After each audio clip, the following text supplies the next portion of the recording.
इस रूहानी खूबसूरत परम अद्वितीय जहान में हम ईश्वर के उपासक, जो हम में करुणा, प्रेम, सत्य, न्याय, पवित्रता आदि विशेषताएं अवश्य होनी चाहिए।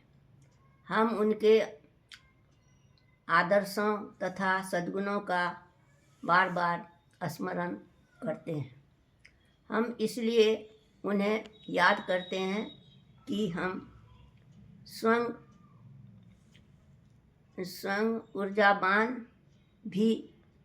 ऊर्जा भी जीवन में धारण कर सकें और सदैव ईश्वर के बताए मार्ग पर चलते रहें। प्रसन्नचित्त जीवन हम जी सकें। करुणा सिंधु भगवान हमसे कभी भी अलग नहीं हैं। वे सदा हम पर प्रसन्न रहते हैं। ईश्वर की कृपा हम पर हर पल बरसती रहती है। हमें सदाचारी और कर्तव्यपरायण होना चाहिए। प्रभु का प्रेम, प्यार, करुणा उन्हीं पर बरसता है जो सदाचारी है। प्रभु कहते हैं कि मुझे तो वही भक्त प्रिय है जो मेरे अनुशासन को मानता है, सच्चाई के मार्ग पर चलता है। भगवान कहते हैं जिसका मन निर्मल है, पावन है, वही मुझे प्राप्त करता है। मुझे कपट, छल, प्रपंच बिल्कुल भी पसंद नहीं। अस्तु ईश्वर के मार्ग पर, सच्चाई के मार्ग पर चल पाने के कारण ही हम ईश्वर कृपा से ईश्वर के पास,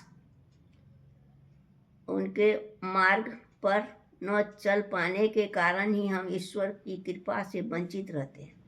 जिज्ञासुओं को यह बात हृदय अंगम कर लेनी चाहिए कि ईश्वर सर्वव्यापी, सर्वस्व हैं, सर्वशक्तिमान हैं, शक्तिशाली हैं एवं सद्गुणों का संचय हैं। वे निर्गुण, निराकार, साकार भी हैं। वे अनंत ब्रह्मांडों के नायक भी हैं। भला हम उन्हीं मार्ग पर भी हैं। वे अनंत ब्रह्मांडों के नायक हैं।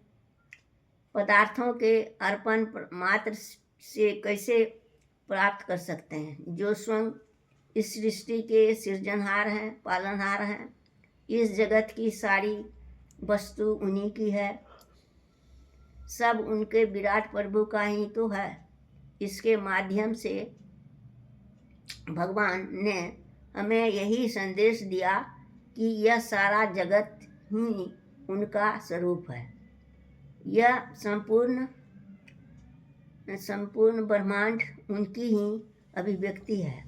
ईश्वर के प्रति हमें अपनी नजरिया,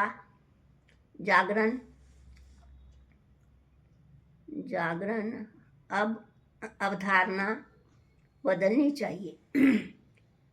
यदि हमें ऐसा लगता है ऐसा कर सकें तो हम निश्चित ही आनंद से निहाल हो सकते हैं। मैं हमेशा आनंद के सागर में डूबी रहूं, यही मेरी अर्जी है। आपको धन्यवाद। ओम शांति।